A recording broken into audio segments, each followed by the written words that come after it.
Good morning, everyone, and thank you for joining us today for a Learning and Growing webinar on Transform Public Speaking from Fear to Fun. Our presenter today is Gino Perotti of Gino Perotti was our fabulous keynote speaker from our virtual Innovative Education Educators Summit this year, and we're excited to have him back for a Learning and Growing webinar. My name is Sidra, and I'll be your moderator today for Hawks Learning. We will ask that you have any question or ask any questions you have throughout the presentation. We would like to have this as an interactive session. So please go ahead and enter any questions you have into the Q&A module or into the chat, and we'll be sure to answer them as we go. And I'll now hand it over to our presenter. Good morning, everybody. I'm happy to be with you all this morning. I have been working in the field of public speaking, either as a corporate trainer, as an educator, or specifically teaching the topic of public speaking for over 20 years now. So some of this stuff is definitely from my practical experience, having to speak in front of audiences as small as 3 people, and then in audiences as large as hundreds of people sitting in an auditorium where you're up on a stage. Some of the things are also grounded in academic theory, though. And what that means is, since I also teach at a college here in New York City, we do research. And so some of the findings will be research back that I'm presenting today. So it'll be a mixture of both theory and practice. And as Sidra had mentioned, if you have any questions throughout, please go ahead and put them in the chat. We're going to operate this as a conversation, so we're not going to save the questions until the end. I want to address them as they're the most relevant, and Sidra is nice enough to facilitate that conversation for us. I have prepared a PowerPoint for us today. This is an important technique for transforming public speaking from fear into fun. I'll go over the agenda here in just a moment, but what we'll see is that structure is important, and having a slide deck is one way, not the only way, but one way to keep yourself structured. And that's going to do that for us today here. So this is what I want to cover with you, these 3 areas. We're going to be together for about 25 minutes. So in that amount of time, I want to accomplish these 3 things with you.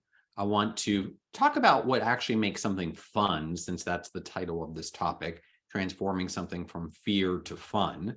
I want to talk about the fear side of it then, specifically, what is that emotion? It may not be fear. It could be something else in the negative spectrum of emotions, and labeling the emotion correctly is an important step to understanding it and then potentially addressing it or managing it. And then finally, I'm going to offer 6 practical tips to help us then transform our fear of public speaking into something that's enjoyable and fun for us. Because when it's fun for us, it'll be much more fun for the audience. And when something's fun, it puts us obviously in a more positive emotional state. And we know from what's called socio-emotional learning that these things are basically, when we're feeling good, things are easier to learn in that context. So we want public speaking to be fun for us as the speaker so that it becomes fun for our audience. Therefore, they can receive the information better. So what makes something fun? This is a definition from an article from the New York Times that was published in 2021, why we all need to have more fun. And this definition is talking about 3 key areas: playfulness, connection, and flow. And for the purpose of this discussion, our presentation today, I really want to focus on that middle one, which is the idea of connection. Though I do address flow from what I talked about here in the opening, the idea of flowing through something, there's an idea that in flow that there's some type of at least loose area or pathway that you're following, which suggests some type of structure. Not necessarily rigid, but there's some type of structure or sequence that you're flowing through. But for the rest of the presentation, I really want to focus on connection. And specifically with public speaking, how we can make it fun is using this as an opportunity to connect to ourselves through our values. So having your values show up when you speak become an important part of connection that make it fun. If you don't know what your values are, which many of us don't, there are a couple exercises that I use when I work with clients to help us uncover those. The one that I really like is a free 10-minute survey. It's the only scientific free survey out there called the VIA Character Survey. Values in Action, and I put the link there for you. Now, I'm not affiliated with this organization anyway, so what that means is I'm promoting it because I really like it. And it'll give you 24 different emotions, but it'll rank for you your top ones. And that starts to give you some insight into what you currently value most in your life. And therefore, you can choose topics and choose to present on things that align with your values, because then the speaking opportunity becomes a chance to reinforce and share what's most important to you. And that automatically starts connecting us to a sense of fun within ourselves, because we're connected to who we are at a value level at that point. The second topic that I want to ask is, what is the emotion specifically? So this is going on to the fear side in Transform Public Speaking from Fear to Fun. Is it fear? Is it anxiety? Or is it excitement? It could be any three of those emotions. I also want to put a note, fear is different than a phobia. Phobia is a debilitating fear, basically, and that is a much deeper thing. There is a survey out there developed by a professor called the PRCA 24. You can Google that. It's a 24-item survey that can basically let you know if you just have normal nervousness, because large majority of us get nervous when we do public speaking, or if you actually have a phobia, which is a totally different level. Most of us just have a normal level of nervousness, and that's what I'm referring to as fear at this discussion. So then we also have anxiety and excitement, and all of these are high energy emotions.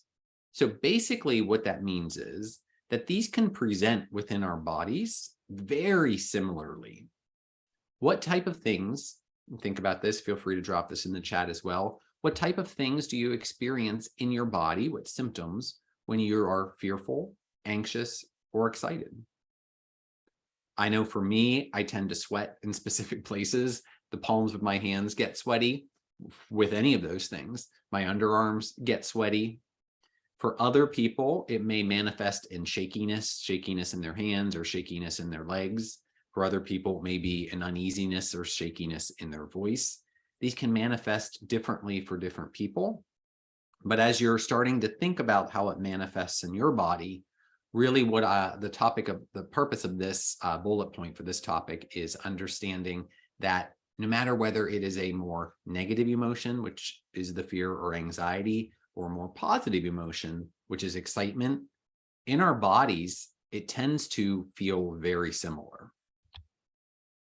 So what is fear and what is anxiety? We're going to break these two apart because we often use these very interchangeably, and they're not always the same emotion. And it's an important distinction, as you're going to find out from these definitions. I'm going to pause in a moment as well, because I see some things popping up in the chat, and we can address any of these. Okay, yep. So I see some stuttering. Yep, that would be non-fluencies in the voice, some uneasiness and unsteadiness in the voice. So going into fear. Fear is an emotion that is in the moment, meaning it is when we're actually present and there is a real danger that is threatening us in the moment. So fear triggers the fight, flight, or freeze response to try and keep us safe from that real danger that could harm us in this exact moment. So the difference between fear and then what's going to be anxiety is that anxiety is often based on predictions, meaning it is future focused, and our bodies are responding in a similar way with that fight, flight, or freeze response to something that we expect to happen, but isn't actually happening. So the most interesting thing here is you can see we may call it the fear of public speaking, but what I invite you to really think about as you're properly labeling this emotion is public speaking really dangerous? In the most basic context, the answer would be no, right? It's not going to be life-threatening to you. It may feel that way, but that's because it's actually anxiety. It's what we're predicting could happen to us.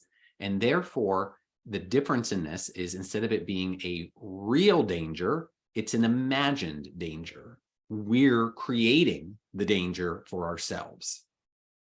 Are you seeing the important distinction that's happening here? Because by recognizing that it's actually anxiety for public speaking and not fear, that puts us in the driver's seat. That's the empowering thing. If we've created the imagined danger, then we also have the power to uncreate that danger. Does that make sense? And the tips that we're going to be offering here in just a few moments is actually allowing us to do that. It's empowering us to undo the imagining, to undo some of this anxiety that we're feeling. You can see that this information about the difference between fear and anxiety is coming from one of my favorite resources. It's the Greater Good Science Center, which is part of the University of California, Berkeley. And this is from an article, How We Misunderstand Anxiety and Miss Out on Its Benefits. So overall, what I want to say about what is the emotion is how our brains interpret and label the energy, and energy is emotion, that becomes our experience and reality of it. So how our brains interpret and label the emotion or the energy that's moving through our body that we call an emotion, that becomes the reality that we experience. Therefore, the way we label it, the language that we use to talk about this emotion matters, calling it anxiety versus fear. I have two quotes that I love that really talk about this power of language. My field is interpersonal communication. So what I love about the power of language is that we recognize that it does shape our reality. Julia Penelope, her quote is, "What we say is who we are," which reinforces this idea that language matters. And Pastor Joel Osteen has this quote, which I also love. "Whatever follows I am will come looking for you." So using this formula, I am fill in the blank.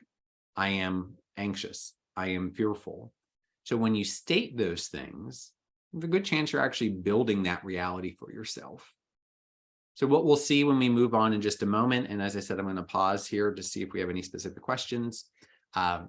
What we're going to see in a moment are some ways that we can use language more constructively, where we're going to tell the truth. We're not going to pretend that we're not feeling something like nervousness, anxiety, fear, etc. But we want to focus on what we're growing into, what we're becoming, because if we know from Pastor Joel Osteen's quote that whatever follows I am will come looking for you, we want to position ourselves in a way that what's going to come looking for us is what we want to become, not currently where we're at. Okay, let me pause for just a moment, see if there's anything that we need to answer in the chat here. Yeah, there are. All right. So we have a question from a new speech coach at a local college. It's two questions. Do you see anxiety and fear the same as emotion? Well, emotion is the larger category for anxiety or fear. So emotion, the way that I speak about emotion, and I just said, let me go back to a couple slides here.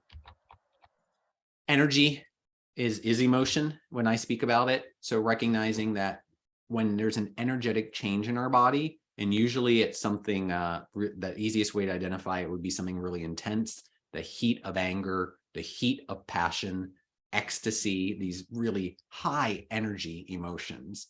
Those are the easiest to recognize that energy is emotion. And then we get more specific. So anxiety and fear are particular ways, more specific ways to identify what the difference is in the energy, right? I mean, more simply, if you're looking at this like a hierarchy, almost like a pyramid, at the top, you would have emotion as the blanket term.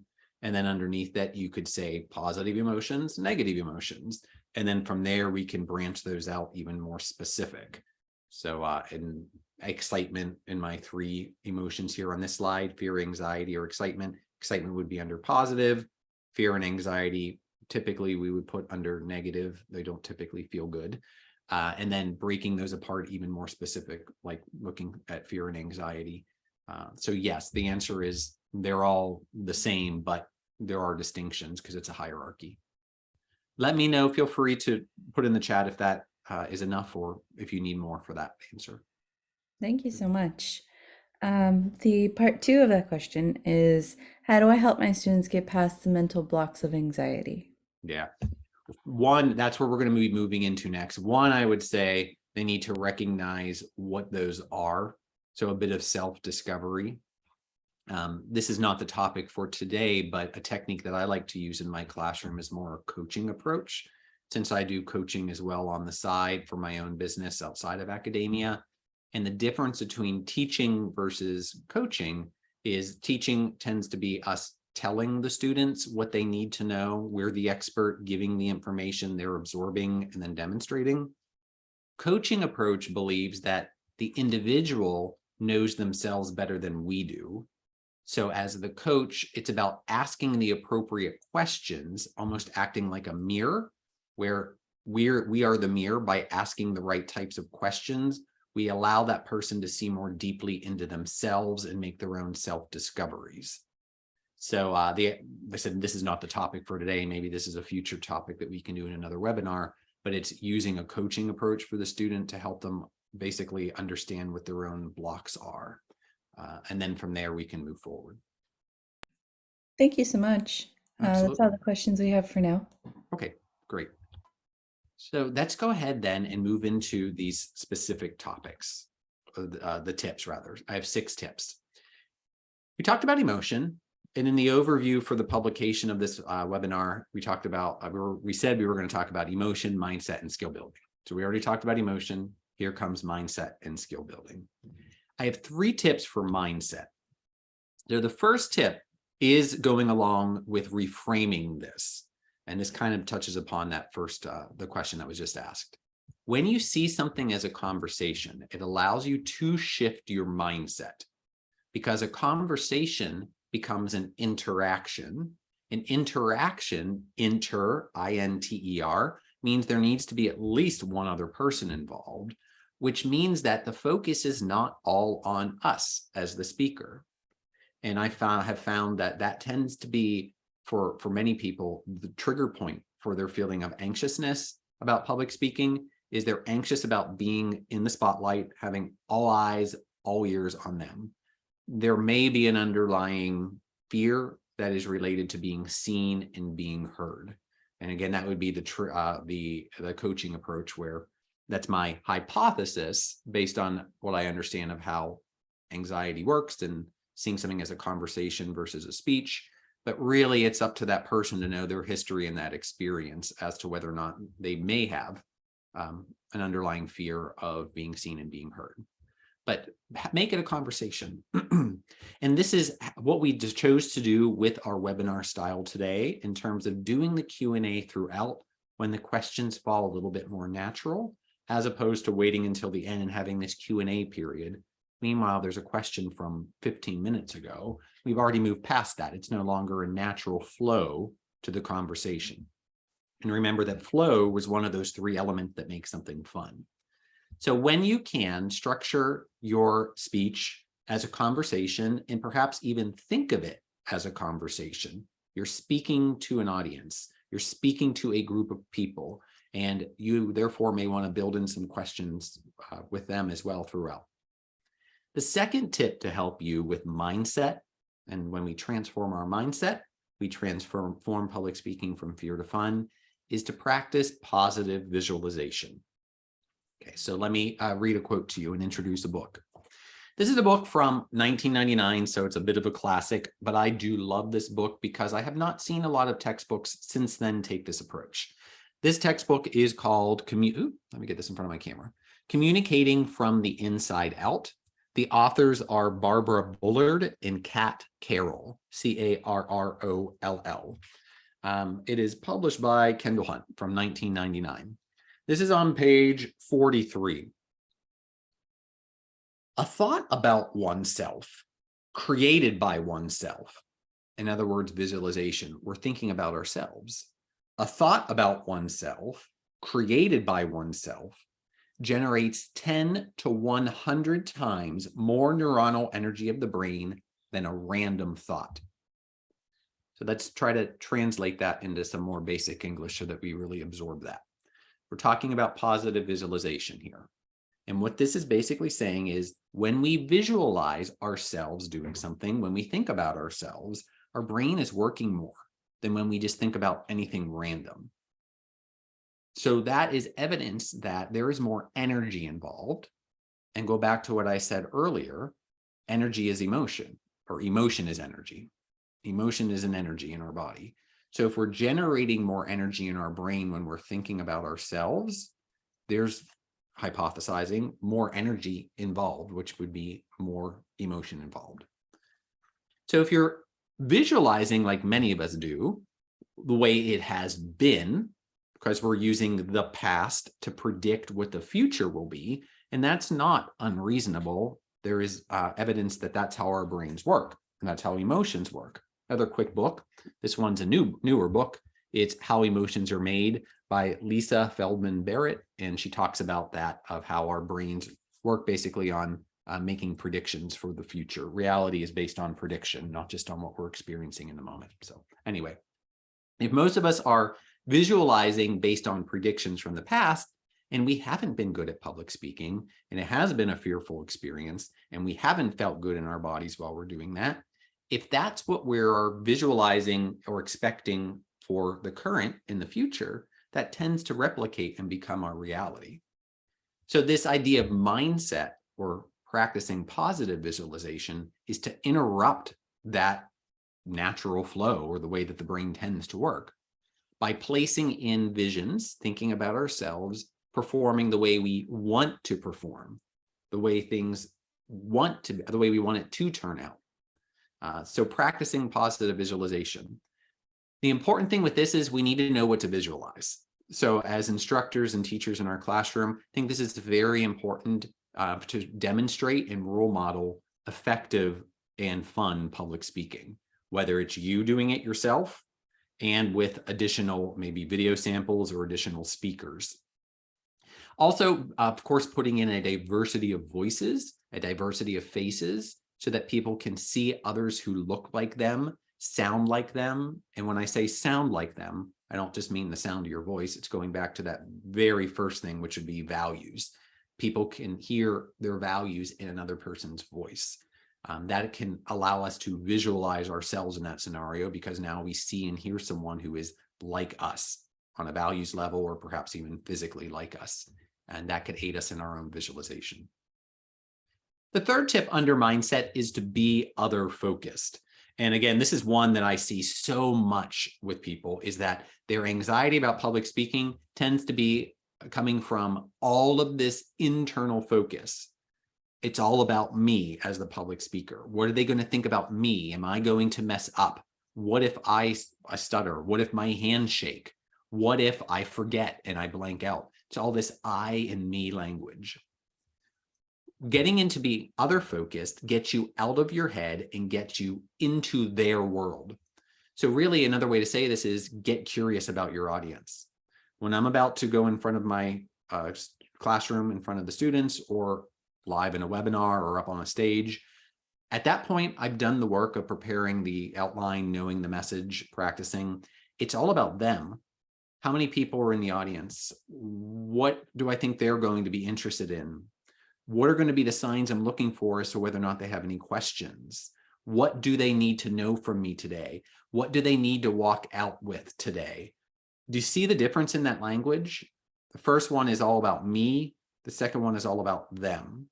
So shifting your mindset to be thinking about them and not thinking about yourself.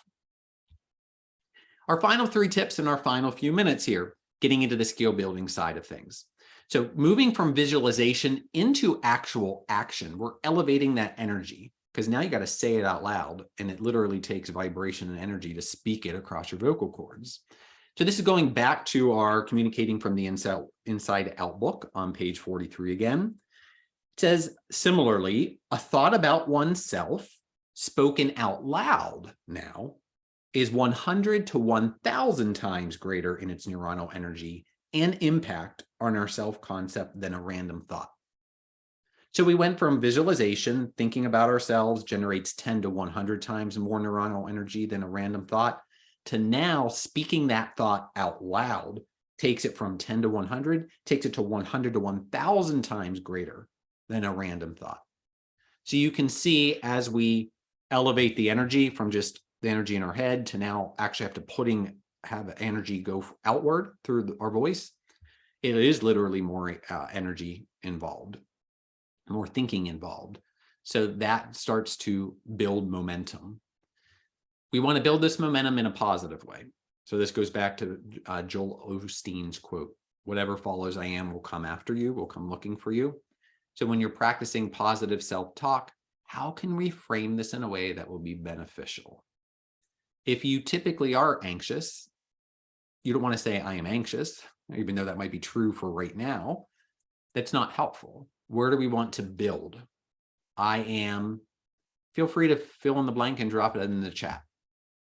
I am getting stronger at this. I am going to fix at least one thing today. I am going to connect to the audience. I am going to feel calmer throughout this presentation and watch my anxiety decrease. I am, things like that. The second skill building to help you transform public speaking from fear to fun would be using posture and gestures of confidence. And this goes along with researcher Amy Cuddy's research on power posing.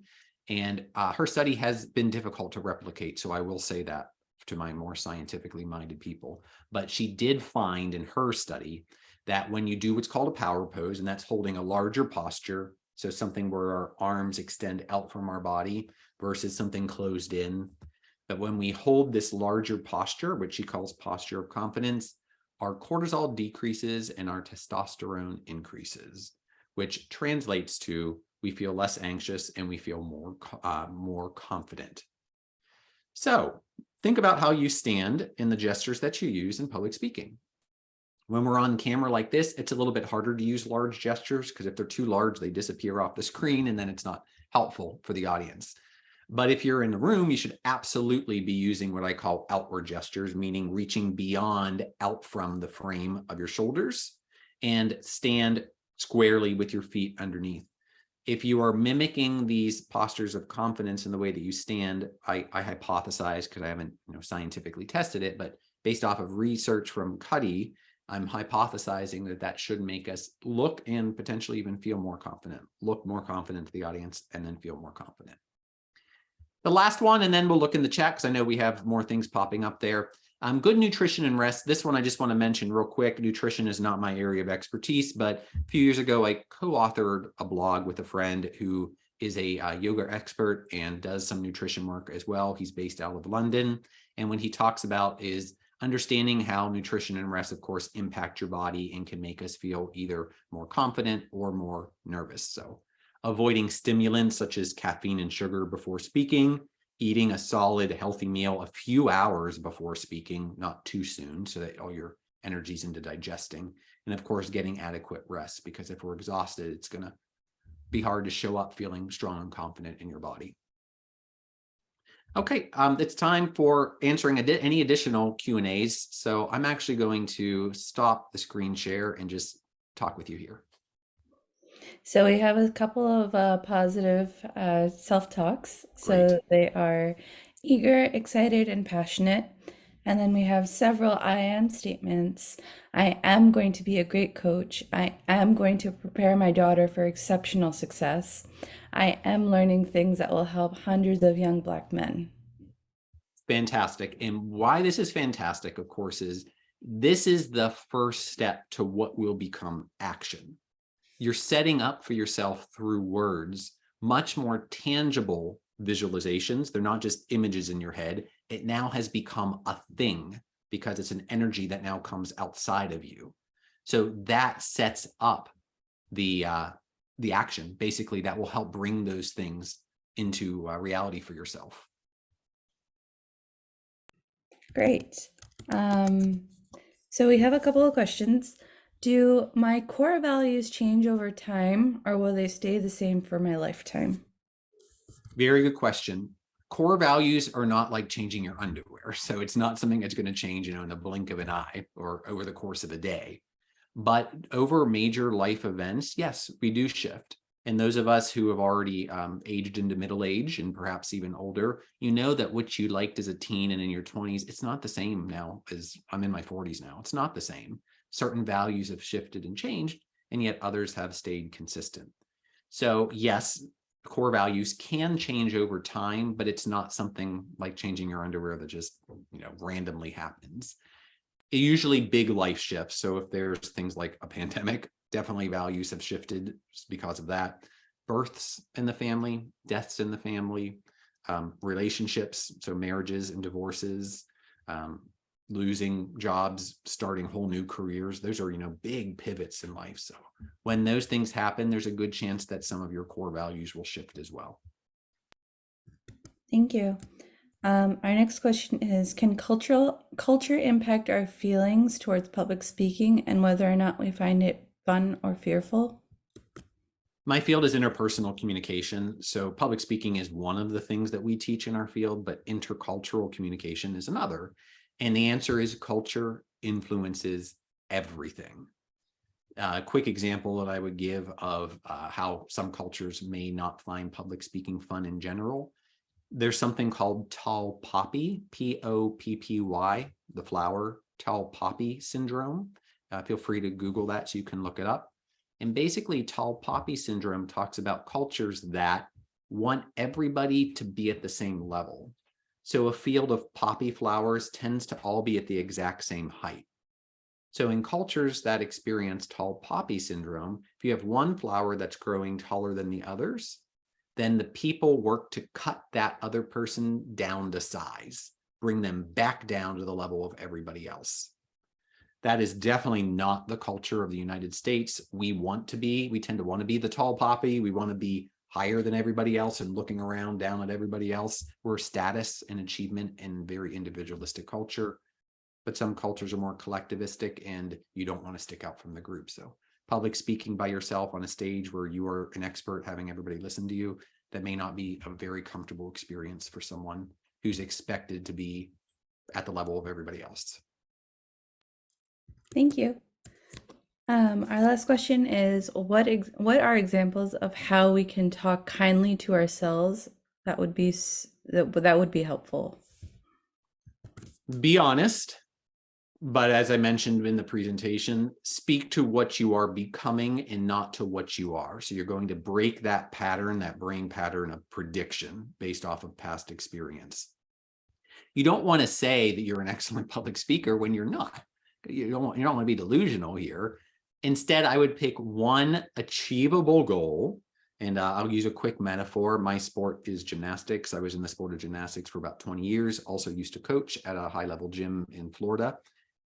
You need to have achievable goals. So if the kid walks in at 5 years old and says, I want to be an Olympian, you know that that's about a 12-year journey if that's going to happen at all. It doesn't happen for most people, but if it does happen, it's going to be about 12 years to get you there. You can't do anything right now. You can't even do a forward roll, which is the easiest possible thing you could do, let alone make it to the Olympics. So achievable goals we understand that you have to chunk this down. So we're going to celebrate small victories. We're going to put you in level 1 class. And by the time you're done with level 1, you will know a forward roll and a backward roll. And we're going to celebrate that. You get ribbons and certificates and that type of stuff.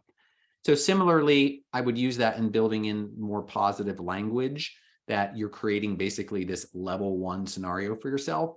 Choose one thing that you want to get good at, maybe better eye contact. I'm going to choose at least 3 people, since I tend to avoid eye contact, at least 3 people in the audience, 1 to my left, 1 in the middle, and 1 to the right. And I'm going to hold eye contact with them for at least 2 to 3 seconds before looking away.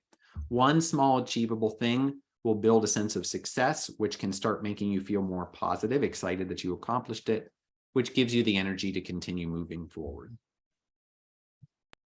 Thank you so much. That's all the questions we have for now. Do you have any closing remarks for us? Absolutely. Public speaking is a skill. Some of us, just like my sport of gymnastics, some of us may be born a little bit further along in that skill development, but it doesn't mean that you can't get there if you weren't born naturally already somewhat effective at this. So yes, having the right mindset and learning the right skills, of course, allows us to be more effective public speakers. And what I would encourage you is to take that message into your classroom, because I know working with students at this point in my career, I've worked with thousands of students from all over the world. Public speaking is not most people's favorite thing. So going into that, I always let them know that one, nervous is normal. So if you're nervous, welcome to the club. Most of us are. And number two, that doesn't impact whether or not you can be effective at this. You can, even if you're still nervous. Thank Thank you, you. everyone. Thank you. Thank you, Gino, and thank you all for attending today. We will be emailing you a link to view the recording of this webinar once it's available. If you or any of your fellow instructors are interested in presenting for our Learning and Growing webinar series, please submit your proposals to the Learning and Growing website, which I'm going to go ahead and link in the chat now for easy access. These free webinars are brought to you by Hawks Learning, an innovative educational courseware company. To learn more about our mastery-based course material and how Hawks can enhance learning outcomes for you and your students, please visit hawkslearning.com. And I hope everyone has a great rest of your day, and thank you all for attending. Thank you, everyone. It was a pleasure.